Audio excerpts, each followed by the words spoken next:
में कर्दम ऋषि के 9 कन्याएं हो गई। कर्दम ऋषि जाने लगे तो फिर माता देवहूति ने कहा कि भगवान, मैंने आपसे एक पुत्र मांगा था।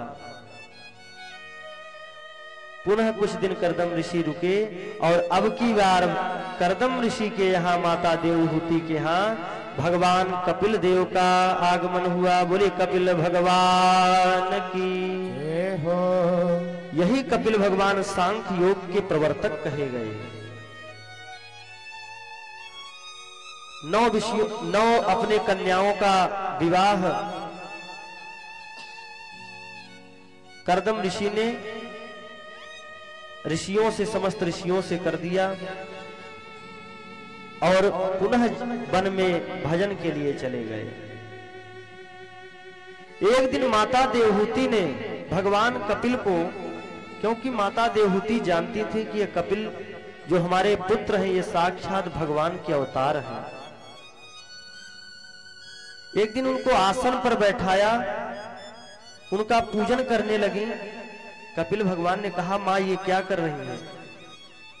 तब माता देवहूति ने कहा कि मैं आपको जानती हूं, आप कौन है। तम त्वागताहं शरणं शरण्यं स्वाभीत्य संसार तरोह कुठारम् जिज्ञासयाहं प्रकृतिः पुरुषस्य नमामि सद्धर्म विदां वरिष्ठम्। देवहूति मैया ने कहा कि मैं आपकी शरण में आई हूं,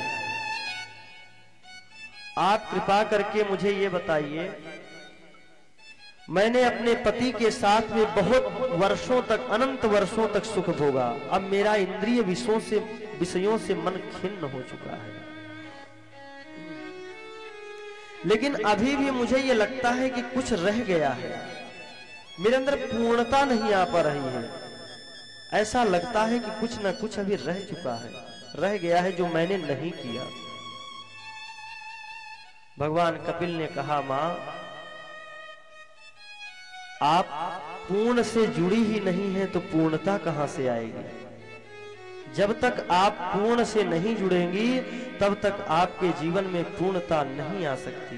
जब तक हम भगवान परमात्मा ईश्वर से नहीं जुड़ेंगे, नारायण से नहीं जुड़ेंगे, तब तक हमारे अंदर पूर्णता नहीं आ सकती। और पूर्णता से जोड़ेगा कौन हमें? तो बोले संत जोड़ेंगे, संत बताएंगे। अब यहां पर कपिल जी ने संतों के लक्षण बताए, संत कहते किसे हैं?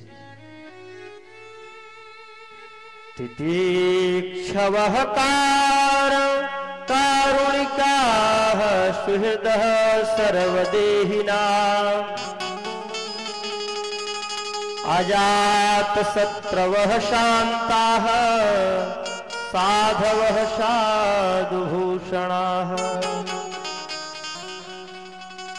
संत किसे कहते हैं? जो तितिक्षव, सहनशील हो, मान अपमान से परे हो, दयालुता हो उसके अंदर में, दया का भाव रखता हो और समस्त देहधारी मनुष्यों को अपना मित्र समझता हो,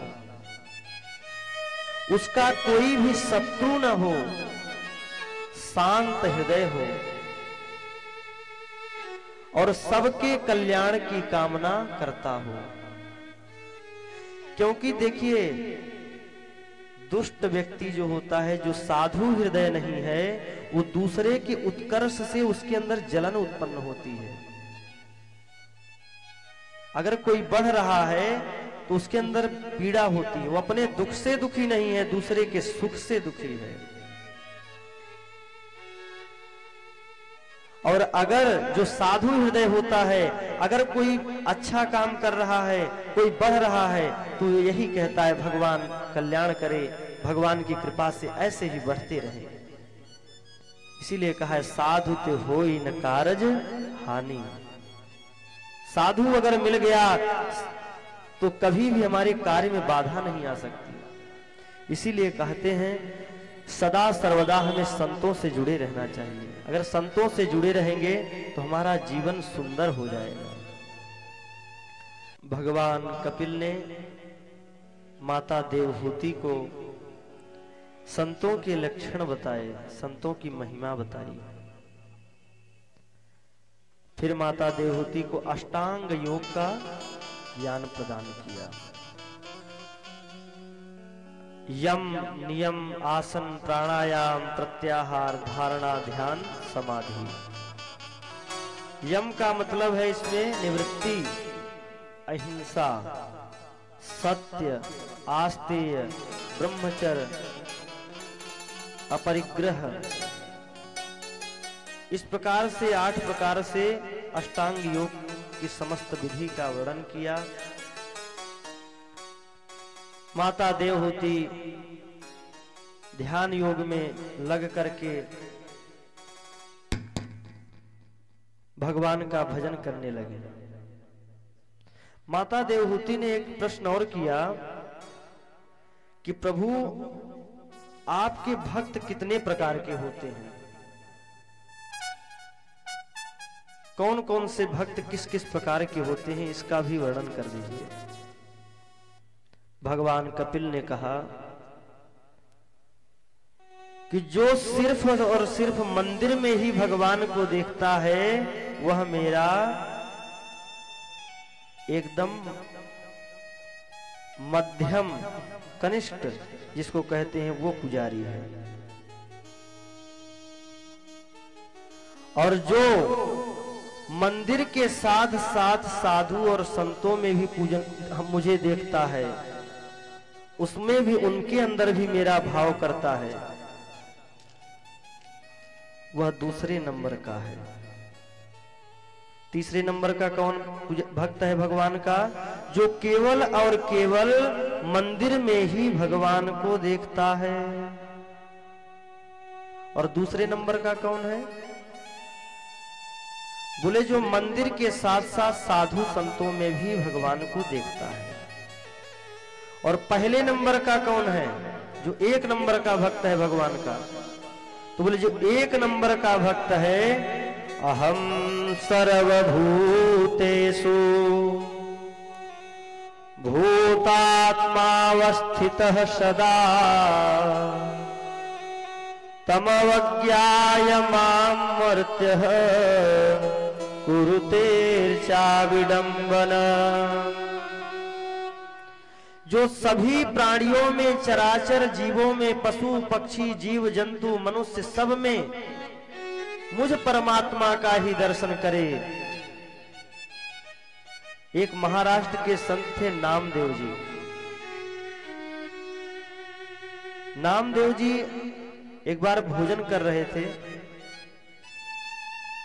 तो उनके थाली में से कुत्ता रोटी लेके भागने लगा।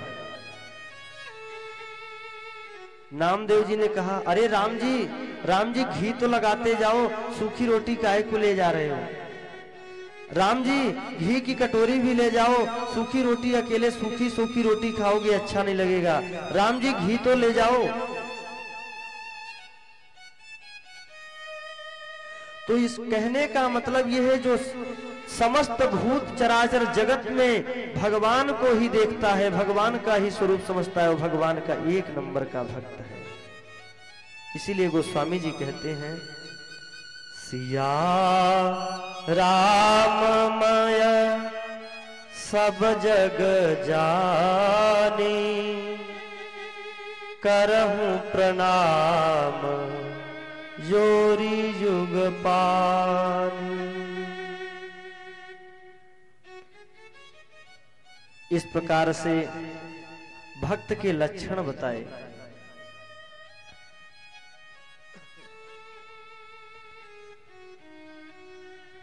देवहूति मैया को भगवान कपिल ने बताया कि मां, समस्त चीजों से अपने मन को हटा करके केवल भगवान के ही चरणों में मन को लगा दीजिए। अहो बात सुपचतो गरियान यजिह्वाग्रे वर्तते नाम तुभ्यं ते पुस्तपस्ते जुजुः सस्नुरार्या ब्रह्मन्नुजुर्नाम गृह्णन्ति एते। अगर बहुत ही ऊंचे कुल में जन्म हुआ हो परंतु हम भगवान का स्मरण नहीं कर पा रहे हैं, भगवान का नाम नहीं ले रहे हैं, और एक कोई चांडाल है वह भगवान का नित्य प्रति स्मरण कर रहा है, तो कपिल भगवान कपिल कहते हैं कि वह उसकी जिह्वा वह धन्य है। जिह्वाग्रे वर्तते नाम तुभ्यम। चांडाल भी अगर चांडाल होकर अगर वो भगवान का नाम गुणगान कर रहा है तो वह वंदनीय है, और बहुत ही उच्च श्रेष्ठ कुल में जन्म लेकर के भी अगर भगवान का स्मरण नहीं कर पा रहा है तो व्यर्थ है।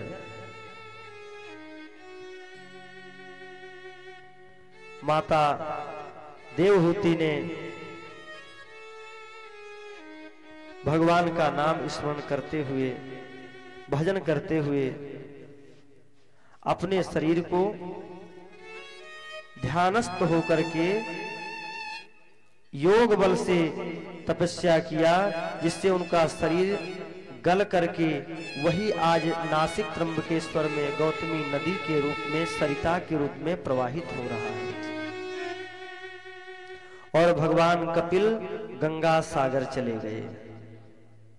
आज भी मकर संक्रांति पर भगवान कपिल का दर्शन करने के लिए विशेष महत्व है। गंगा सागर में लोग जाते रहते हैं। मकर संक्रांति पर भगवान कपिल का गंगा सागर में अगर दर्शन किया जाए तो बहुत ही लाभ प्राप्त होता है। इस प्रकार से कर्दम और देवहूति संवाद श्रवण किया हमने।